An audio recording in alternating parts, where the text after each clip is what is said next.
থেকে একদম বাঁ দিকেটা হলো লোটসে, মাঝখানে একদম পিছনে যেটা সেটা হলো মাউন্ট এভারেস্ট, আর আর মাঝখানে সামনে যেটা বড়টা দেখা যাচ্ছে সেটা হলো ফালুট, ফালুট না মাকালু। আর পরেরটা হলো একদম ডান দিকেটা যেটা চমলংমা।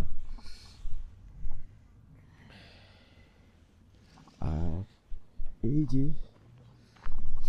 এইদিকে যে তিনটা দেখা যাচ্ছে পরপর তিনটা চূড়া, সেই তিনটা চূড়া হলো থ্রি সিস্টার্স।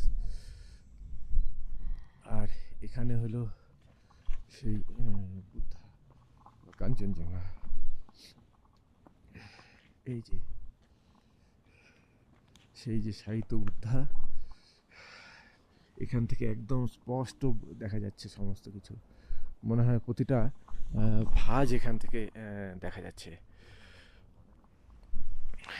এক দারুণ অভিজ্ঞতা, এক ফ্রেমের মধ্যে এই বিশ্বের মানে সবচেয়ে উঁচু ৫টা শৃঙ্গের মধ্য থেকে ৪টা শৃঙ্গ দেখতে পাওয়া